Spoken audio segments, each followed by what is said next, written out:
Another Big 12 season, but another Big 12 season now for the final time. So a conference Oklahoma has at times dominated. They get one more crack at this conference in 2023. Welcome into the Voice of College Football.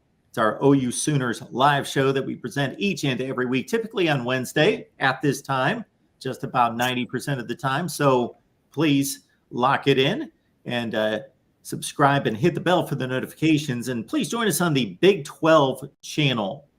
So the link is in the actually, the link is not in the description section, but we will provide the link to join us on the Big 12 channel. We want to move some people over there to get that ramped up. But Sooners, Cincinnati Bearcats, Big 12 opener coming up in the Queen City on Saturday. Of course, Jason Ray's here. He makes it go for us here on the OU channel. Jason, how you doing today? Doing good, Mark. Thanks for having me as always. Absolutely. Thanks for having me. Without Jason, we don't have a show here. So we appreciate Jason making this go for us each and every week. And of course, join Jason again right here on the Oklahoma channel for SD1 Sports. But we would like to move you over to the Big 12 channel that we just launched about a month ago at the Voice of College Football. Catch him after every Oklahoma Sooners game, which will, again, be a Big 12 affair coming up. Before we get to that, Jason, game at Tulsa, blowout. What did you gain from that one? Well, I think the one thing that I gained is Tulsa is not a good football team. You know, they've had some over the last few years. They've kind of been up and down, over several different years. But, I think right now they're in a clear rebuilding mode with Kevin Wilson. They just don't have some of the same athletes that they've had, particularly at the skill positions and things like that. So I think that's first and foremost. Not a horrible. I mean, not at the Arkansas State level, I don't think, for sure, but certainly not at the same in terms of what SMU provided a week ago. So I think that's first and foremost. Secondly, I think one of the things, there's a few things that I think Oklahoma fans were really kind of scratching their heads on in the SMU game plan was really opening up the playbook, and they went deep early and often in that game. So I think offensively, from a passing game perspective, you saw some, just some really, really good things. Oklahoma had 3 receivers with over 100 yards receiving. I think it was really highlighted by Nick Anderson, who had 3 catches for 120 yards, and all 3 of those catches went for touchdowns. And then you've got Andrew Anthony, and Jalil Farouk as well as the other 2. And then you saw a really nice catch downfield by Jaden Gibson. So I think where you're at, Mark, from exiting non-conference from an offensive perspective, you're super pleased with where the wide receivers are at this point, the depth that they have. They still feel comfortable, I think, with about 6 to 8 of those guys that they can go win and play winning football with those guys. So I think that was a very solid point. Dylan Gabriel was really, really good. I think he ended up being somewhere in the neighborhood of 28 of 31 for over 400 yards, 5 touchdowns and 1 interception. And the interception really wasn't completely. You don't really put that one on the quarterback. He was getting hammered as the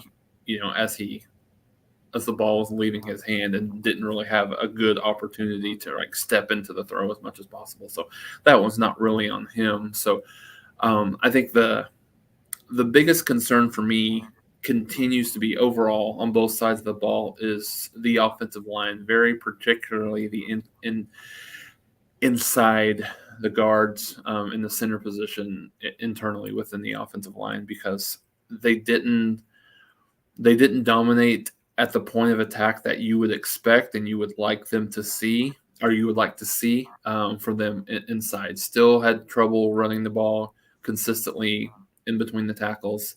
And you've got some weird situations going on with the running back room, in which, we talked last week where Gavin Sawchuk and Javonte Barnes only got about 3 or 4 snaps, and the rest of it went to Marcus Major and Tawi Walker. This week, Marcus Major had like 2 or 3 carries, and Tawi Walker didn't carry the ball even a single time. So it's a little bit confusing in terms of what that is looking like. One week, Barnes and Sawchuk get nothing. The next week, they get everything. That's going to be my question. Tawi Walker. I don't know if it was what I would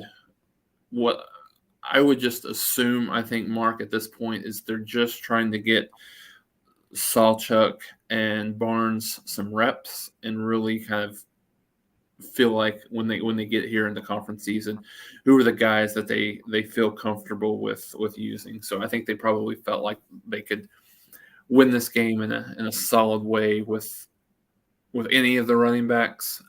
But be that as it may, still ran for just a little bit over 100 yards, not anything that you would expect out of an Oklahoma running game. And so I think that continues to be a bit of a challenge. Mostly, I put more on the offensive line than I do certainly the running back room. But yeah, I think offensive line continue very specifically run blocking, pass blocking. They seem to be doing pretty solid for the most part. And then when you go over to the defensive side of the ball, Mark, I know there was a little bit of a stint mid to late second quarter and really the first drive in the third quarter where there was a little bit of a revert to last year's defense. There was not really a whole lot of pressure on the quarterback. The tackling in the open field wasn't great. Had some wide receivers running wide open. But to their credit, the one thing that would have happened over the last few years, Mark, is the fact that once a lot of these bad plays started happening, there would be a snowball effect and it would just linger on and on and on. But in the second half, they gave that opening drive for Tulsa. They gave up a field goal, and then they started getting things situated. So I think that was more of a situation with Mark, a couple of blown coverages. They had some young kids in the game there after they went up, 28-0 and then 35-7 as well, where they had that. And then you started getting some towards for the remainder of the game. Really, you've got a lot of guys for Oklahoma. They got a lot of good pressure on the quarterback and made life a little bit more miserable on the Tulsa passing game. The run game, the run defense continues to be really, really solid. I think they're giving up right around 2.2 yards per carry through 3 games, which is top 10, top 20 in the country overall. So, I think you got, Mark, what you would expect to get out of this game to a certain degree. I thought that they probably performed a little bit better than I thought. I thought this would be a situation where they would kind of run through the motions a little bit, not be super, super excited, thrilled of that. Of the opponent, going into conference season and things like that. So I think from that perspective, it was a little bit better than I expected. Offensively, the passing game was certainly really strong, but I thought it could be a game, Mark, where they sleptwalked a little bit through it, but it really wasn't. Right now you take into consideration the competition, but they're top 5 in points scored per game. In the mid 50s, I think overall, with the 73 and 66, and then the 28 against SMU. But no, I think all things considered, really solid performance. The solid takeaways on the areas that I mentioned. With the continued concern, I think this year being on the offensive line, particularly the inside. Before we get to an injury update and move on to the Cincinnati Big 12 opener here, a few to extend on a few points concerning the Tulsa game. So if we're going to look at Oklahoma's rushing offense, Tulsa played Washington the week before, so that's a good barometer right there to see how did Tulsa stack up defensively in run defense against Washington and then against Oklahoma. Washington ran the ball a little bit better, so there were no sacks by Tulsa against Washington or Oklahoma to skew the numbers. As most of you know, sacks are included in rush yardage, so sometimes if there's 7 sacks in a game, you got to take that into consideration because that will severely damage the rushing numbers and skew them. So take out the sacks, and you don't need to. Here again, Tulsa, no sacks against Oklahoma or Washington. Washington ran 22 times for 109 yards, 5 yards per carry even.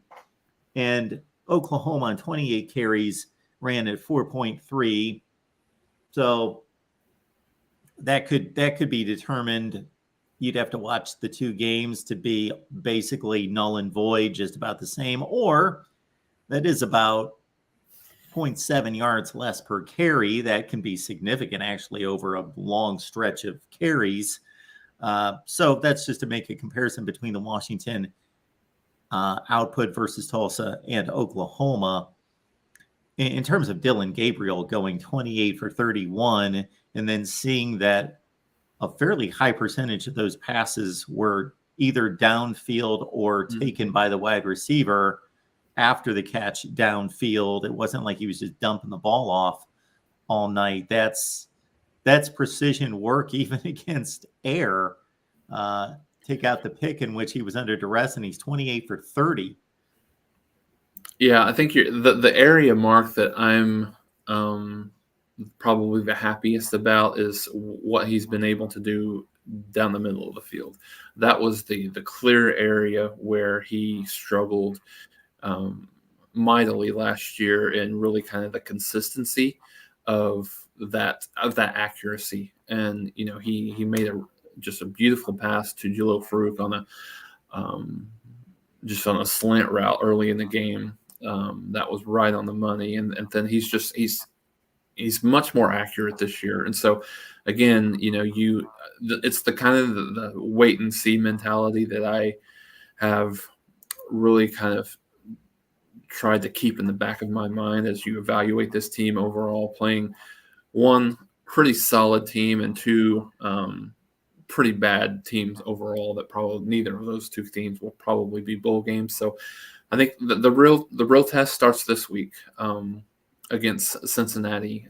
Cincinnati's a little bit of a better team than I probably anticipated. Their game against Miami, Ohio last week withstanding, still a little bit better than I anticipated. Now Iowa State's probably not as good of a test, or big of a test, and as good of a team as I had anticipated early on in the year as well.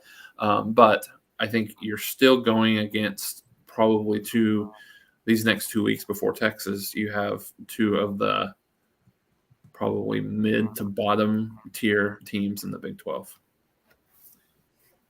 Yeah, Cincinnati's a little curious. We talked about them frequently or periodically during the offseason, and typically between Jason and myself, and most of the national publications saw them with all the NFL draft losses, with the personnel losses, with the move to the Big 12 as being possibly the worst team in the Big 12, certainly in that bottom tier. Now they come out in game 2 against Pitt, who has been under Pat Narduzzi a quality program, frequently in the top 25, 9-4 last year, won a bowl game, won the ACC championship the year before, was expected to be another 8-4, 9-3 type team this year. And Cincinnati takes it to them, holds on for a 27-21 win on the road against Pitt, which I got to say surprised me.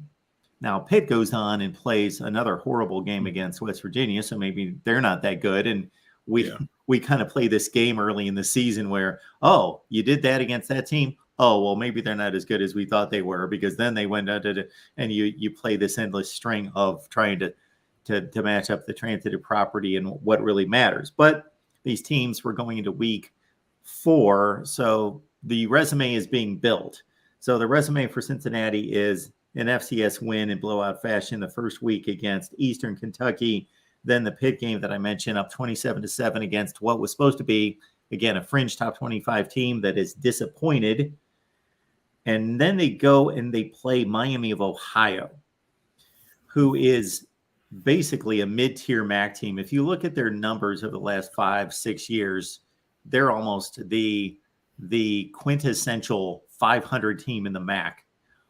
They go like 6-6, 7-5 every year. Go to a bowl game most of the time. Whatever. They're 7-6, 6-7. And this Miami team had lost to Miami of Florida 38-3.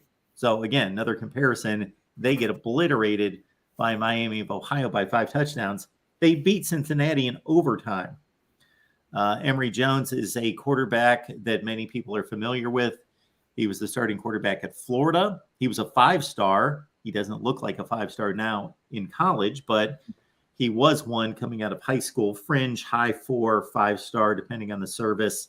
Signed at Florida, was the starting quarterback at Florida, moved on after Kyle Trask, moved on to Arizona State, was there for a season, comes to Cincinnati, 265 through the air against Miami of Ohio. Emory Jones, he can run. He's quick, and he will take off and run. So that's a threat to the OU defense. He ran for 101 yards last week. They did have a 100-yard rusher, 104, Ryan Montgomery. Xavier Henderson for Cincinnati is a guy to look out for in the passing game. He caught 12 last week for $140.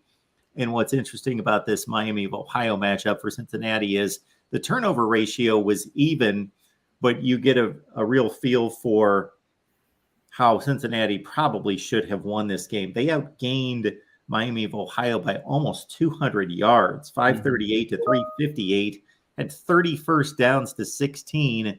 Probably one of these games that they just moved the ball at will between the 20s, bogged down in the red zone, and just there were a couple plays that they screwed up that kept Miami of Ohio in the ball game. But otherwise, I think looking at this matchup play to play, they should have won this game. But now they host Oklahoma, and as you say, it's not a huge matchup, but it's certainly an upgrade in what Oklahoma has seen through 3 games. Yeah, no, you're absolutely right. This is, I think it was. I need another game out of SMU, and really this weekend against TCU to really get a good gauge on what kind of football team they are when you look at it comparatively speaking, SMU versus Cincinnati. I mean, I think maybe I would give a little bit of an edge to SMU right now, but the game's on the road, so obviously that kind of takes that away. Now, I think the one thing, to your point about the statistics between Miami, Ohio, and Cincinnati, I watched a decent amount of that game on Saturday, and you're right. Cincinnati really controlled the game when you look at it from a statistical perspective. And so you look at that and you just, like you said, you wonder how they managed to lose that game, outgaining, to your point, outgaining them by over almost 200 yards. Third down conversions were solid for Cincinnati as well. Turnovers were about the same. And so, yeah, it was a situation where Miami, Ohio had a couple of long, at least one early long touchdown run. So you kind of don't really still in the fourth week, there's still some, jury's out to a certain degree on some of these teams, right? Is how bad is Pitt in true fashion. As you mentioned, they lost 17-6 to West Virginia on Saturday, so may not necessarily be quite as good as we anticipated. But then there's also an element, I'm sure, when you look at this, Mark, I'm sure there was a little bit of a look ahead on Cincinnati's part. Having their first Big 12 game, being at home.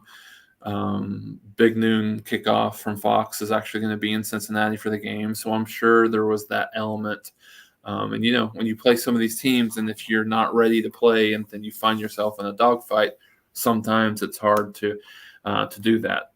So yeah, I think there was some areas where some key third downs late in the game where Cincinnati was not able to kind of control that. So For me, as you look at this game, where Oklahoma's at and where Cincinnati's strength is, this is Cincinnati's strength defensively is with their front four, particularly the inside of the interior of the defensive line. They have two kids.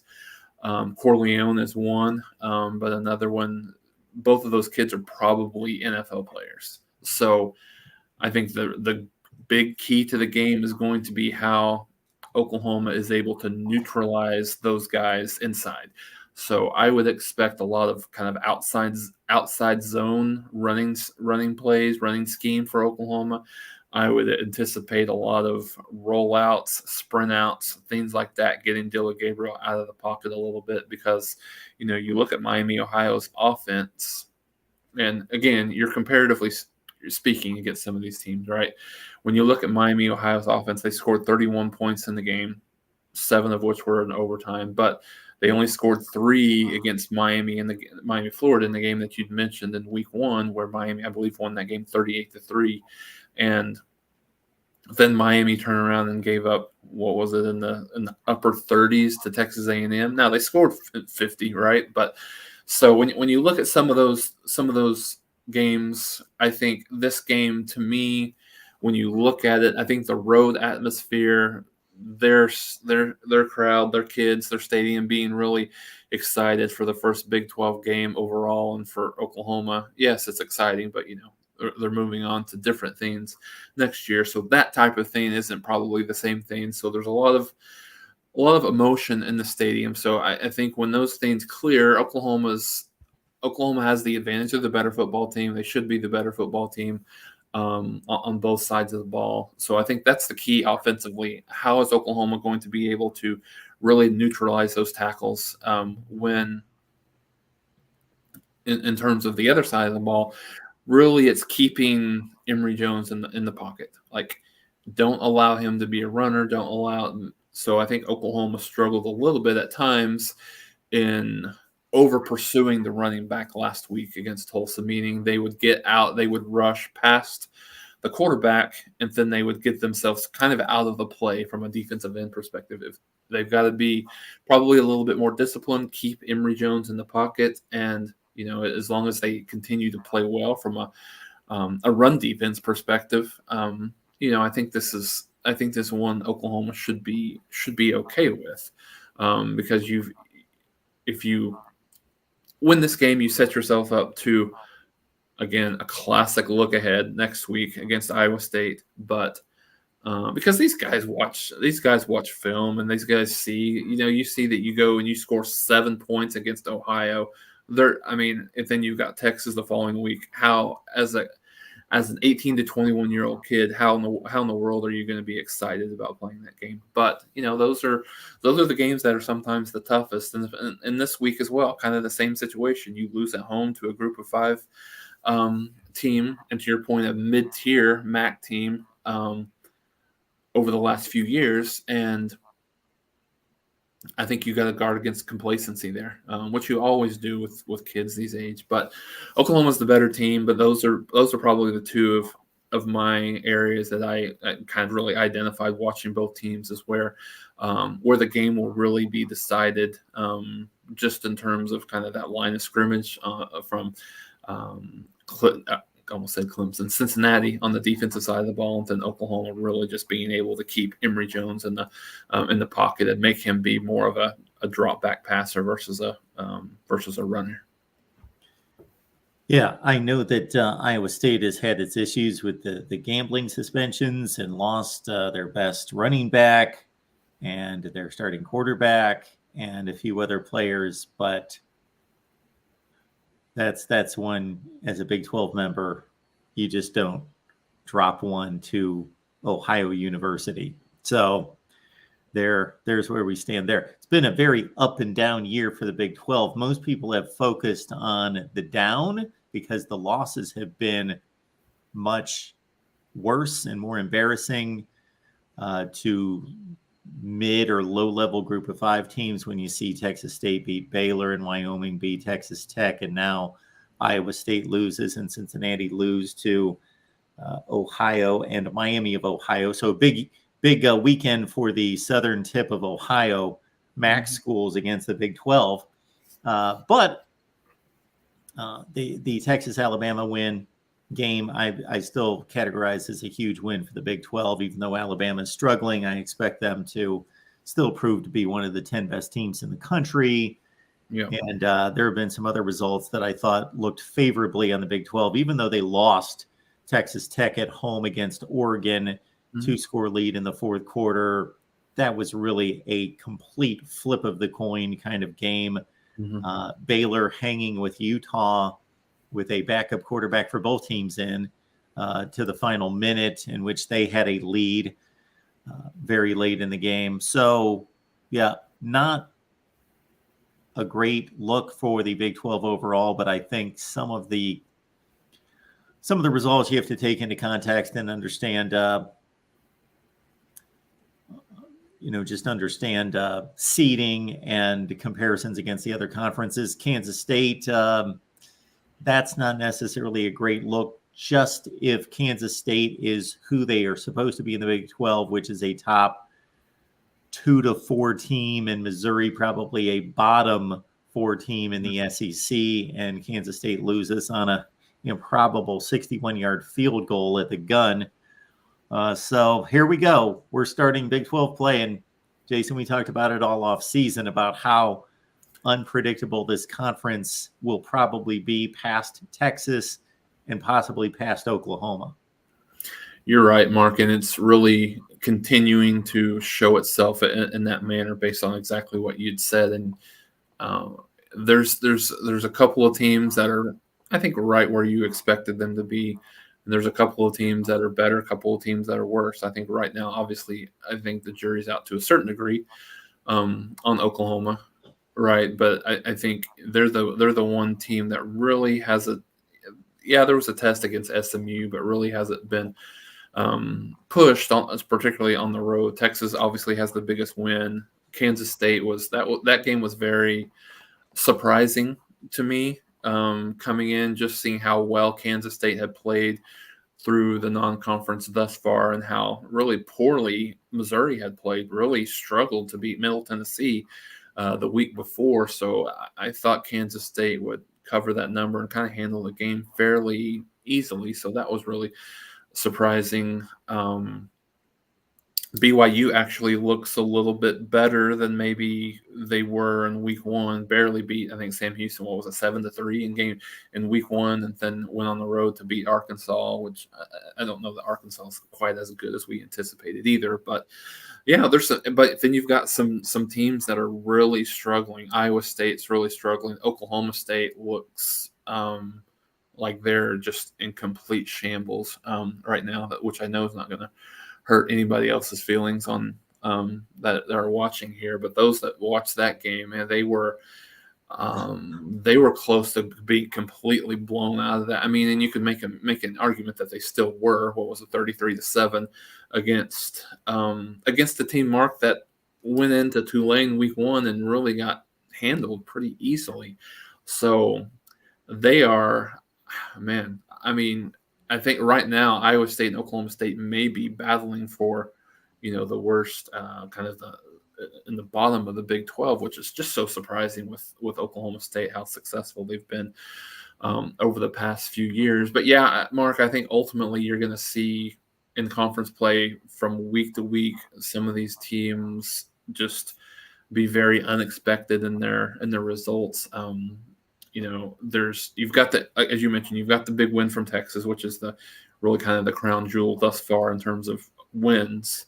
But like they typically do, they vary for 3 quarters very significantly, played down to the level of their competition last week. So you wonder what they're going to do against the teams that they should beat fairly easily. So I think right now you've got to say Oklahoma and Texas are the top 2 teams, kind of consistently over 3 weeks. But as the season unwinds in some of these road games, it'll be interesting to see. I think the one thing coming into the season, Mark, I thought that the Big 12 was certainly behind the SEC and the Big Ten, right? But I think then there was really kind of a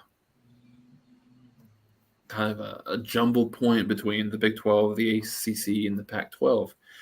I would say at this point, clearly, maybe not clearly, but definitively, the Big 12 is probably the last.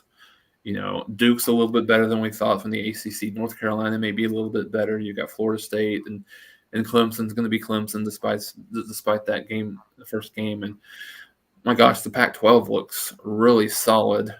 Oregon looks really good. Washington looks really, really good right now. And then you've got, again, people hold your ears. USC is actually, but they have their schedule has not been strong either. So we'll see what that looks like. But no, I think the Big 12 didn't have the greatest weeks of all, and hasn't really done themselves a ton of favors outside of the Texas win, the BYU win, and as you mentioned, Texas Tech really going toe-to-toe with Oregon a couple weeks ago. Yeah, I produce a conference rankings where I go through each conference in regards to how they have played against the Power Five, the Group of Five, the FCS. What are the good wins, the bad losses, the quote-unquote good wins, or good losses, I should say. So the Big 12 is 6-6 against the Power Five. So that's obviously not bad. That's fine. But if you'd really delve into the results, it's not the best. Kansas beat Illinois. That was a nice win for the conference when you compare kind of like-seeded teams across the board. But it's the bad losses. 11-6 against the Group of Five on the surface doesn't sound bad, but it is bad. Power Five teams beat Group of Five teams almost 90% of the time if you go year to year. I've charted that number for a long time. And for example, the Big Ten is 15-1 against the Group of Five, and the Pac-12 is 14-1 against the Group of Five. Like, those conferences have taken care of business, and if they've lost a game, it was, one of their very worst teams lost to a Group of Five, or they lost to one of the very best Group of Five out there. I can't find those games, but anyway, with the Big 12 losing 6 against the Group of Five. And yeah, some of these games, my goodness, and just the manner in which they lost, as you mentioned, Oklahoma State just getting pounded by South Alabama. So there's really only one other somewhat significant matchup to measure this conference the rest of the way until we get to postseason play, and that's SMU takes on TCU this week. Otherwise, everybody's cleared out all their non-conference games, and the Big 12 is off and running in conference play. So that's the way it stands right now, 29-12 against the other four conferences. Couple notes on the defensive side of the ball. Redshirt freshman defensive back Jaden Rowe and freshman linebacker Phil Biscotti are out for the season due to injury. And I know, Jason, you wanted to touch on defensive back Justin Harrington. Yeah, gosh, just so incredibly sad for that kid. That kid has he's dealt with so much since he's been at Oklahoma. And he finally got to the point. So early on, most people know the story, but early on last year, and then a couple of years ago, he had decided to leave the team. Hit the transfer portal. No one really bit, so he ended up wanting to come back. Venables said no initially. Then he got some feedback from some of the other players and decided to let him back. And did really well, worked his way back, and then this year, was the starter. Has played really well in the first couple of games, but really he sustained an injury, which could, from what I understand, lower leg injury could end up sidelining him for a significant amount of time this year. I've heard potentially season ending, and I've heard some quite a few weeks, but we'll see. And so that provides some question marks on the depth in the back end. He plays that cheetah position, and even Deshaun McCullough had been hampered by an ankle injury. He's missed the last couple of games. So I think it'll be interesting to see. I mean, Peyton Bowen has slid into that role and has performed well as a true freshman.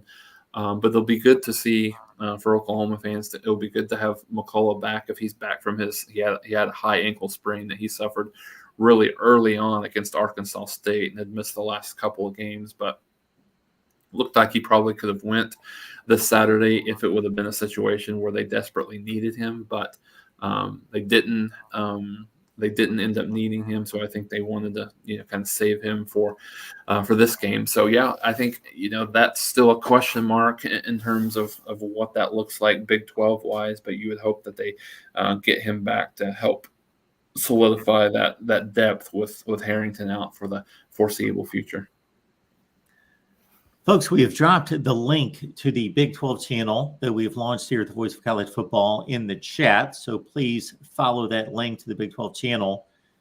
And once you get there, in addition to the content that we provide from a bunch of media members across the Big 12, as you get Jason's Sooner Tailgate show, you get this show, you get all the post-game shows, Texas, Oklahoma, of course, West Virginia. And we do a Big 12 show now that just started last week, the Biggest 12 with Clint Foster. So a lot of good live streams surrounding the Big 12. And of course, we will transition Oklahoma on into the SEC as that happens as well. So our Big 12 channel link is in the chat. Are we in line to do a Sooner Tailgate this week? Jason, do we know? Yes, that is the plan. Very good. Sooner Tailgate. It's done extremely well, folks. And we appreciate Jason taking this on. That would be on. Typically, you got to, again, lock in because Jason has a lot of things going on. So sometimes it needs to slide in one direction. But typically Fridays at 3 p.m. Central Time with Jason on Sooner Tailgate Live. Bring your comments and questions and certainly support the show. Let people know that we are here talking as much Oklahoma football as we can get to. And Jason has a huge hand in that with the post game, with the Sooner Tailgate, with this show. And we've brought on the likes of Parker Thune and others who have been extremely good in, and we will continue to pursue those folks as well as hopefully Oklahoma contends for a Big 12 championship. It certainly looks like it's wide open and right in front of them, but we'll see how they fare in a couple of weeks against Texas. Can't look past Cincinnati and Iowa State. Somebody had mentioned in the chat, Jason, that as it stands right now, ESPN is favoring, and this surprises me if this is correct, that they are favoring Oklahoma over Texas right now. Yeah, I saw that comment as well. I'd have to go look at that just to see that. If they're talking about the FPI, yeah, sure enough. The matchup prediction has Oklahoma as a 60.9% over Texas at 39.1%, which is mind-boggling to me that would be the case, just purely based on the results so far this year and on the heels of what happened last year. But I guess we'll see. The one thing about Texas that was interesting is, Quinn Ewers has looked pretty just average and just okay. And 2 of the 3 games did not necessarily look great against Wyoming. He looked incredible against Alabama. Was really, really good in that game. So I don't know. I think the thing, and we'll have plenty of insight into that. The one thing that really is going to be interesting. That's why this week is so interesting to see how Oklahoma plays against a team that has a really, really solid defensive front, because Texas definitely has a really good defensive front. Now, there may be something to the effect that Alabama win is not as good as it looked initially, but I mean, I agree with you. I think they'll end up, for no other reason, you just trust Nick Saban's going to get it figured out at some point. with what they've got. I mean, you can, after last week, I mean, we all know that Jalen Milroe is clearly the best option that they have at quarterback. Buckner looked clueless in that game. Simpson's I think he's a true freshman, right? So true freshman or redshirt freshman, one of the two, Ty Simpson. And so, yeah, I think Milroe is going to be the guy. I would not be surprised to see them, Mark, be a team that really kind of gets back to their roots in terms of being a really kind of a grinded out, run the football, ball control offense, which they've kind of gotten away from the last few years with just having outstanding quarterback play. So we'll see. That'll be interesting. That'll be an interesting game against Ole Miss this weekend for sure. For sure, it will be. And again, the data points continue to come in each week, and you just add it onto the rest of it to try to put the puzzle pieces together to figure out who's for real and who's not. Not to get ahead of ourselves with two Big 12 games in the meantime. But if Oklahoma, in fact, pulls through on what is currently that FPI comparison with Texas, and they win that game, then this fan base will be they will be ready to stomp toward the playoffs. And that's the biggest game on the schedule, both in terms of rivalry, but most importantly for 2023 in terms of talent and personnel. It is the biggest game and the toughest opponent. So I totally get it. But yeah, it will be, wow, all in front of them. Or even if they lose a close one and can look toward a rematch in the Big 12 championship game, that wouldn't be the worst result in the world either. Yeah, no, you're absolutely right. I think, it's not even if you lose that game, it's not an end all be all. You still have an opportunity to get back to the Big 12 championship game. But there's a few games as you go through the season that Oklahoma has that could be a little bit tougher than you originally thought. I think the BYU game late in the year was always one that a lot of people were predicting as a slip up by Oklahoma, and BYU might be a little bit better than some of us thought. TCU maybe not be quite as good as a lot of us thought coming into the season, but that one's late in the year at home. You go to Oklahoma State, and again, there's a rivalry games. You always tend to throw the records out the window, but this is probably, like, at this point, the worst Oklahoma State team that I can remember in quite some time. So, you take care of business and you have a good opportunity to put yourself in position, even if you don't beat Texas in Red River, to get back to that Big 12 championship game. All right. One more time, folks, our Big 12 channel link will be in the chat again here in about 2 seconds as soon as I type up the chat, and we'll get that to you. Join Jason on Friday, 3 p.m. Central Time for Sooner Tailgate Live. And again, subscribe and hit the bell for the notifications, because we do have to change schedules at times for both this show and for Jason's show on Friday. So that's the best way to stay updated, and join Jason after the ball game on Saturday as well. That's a 11 a.m. I find it interesting that with all the big games, this is kind of showing business side from Fox in this decision, that game day seems to be a little bit more, at this point, they've been around for 25 years, that sure, they're going to favor the business and going to favor what's on ABC and ESPN. But still, if it's just, they're going to Ohio State, Notre Dame, it's on NBC. It's just, they deem that the biggest game. They're headed that way. Where Fox still, with this big noon show, still tends to severely favor what they're showing. So with Oregon, Colorado, Ohio State, Notre Dame, Clemson, Florida State, they're showing up in Cincinnati. So I found that to be an interesting call. Yeah, I did too. I mean, I think that was I think it was predetermined. Now, a lot of the things that they've done early on has already been predetermined. I think, they caught a break with how good Colorado was in game one. That they were there for 2 weeks in a row. No, you're right. You're right. It's a little bit surprising. I would have thought that they would have went to one of the 6 ranked unranked matchups this weekend. All right, Jason, appreciate you doing this as always. And Jason holds it down for us here on our OU channel. So we appreciate Jason. Follow Jason on Twitter. You see his handle right there. It's easy, Jason Ray 1. And again, get on back here after the game. And before that, you got Sooner Tailgate Live, which is all tons of football, of course, this time of year. But Jason will certainly cover anything that's relevant and important across the OU athletic scene. Jason, appreciate you always doing this, man. You make this work for us. So thank you so much for that. And enjoy the game this weekend. All right. Thanks. I appreciate it, Mark.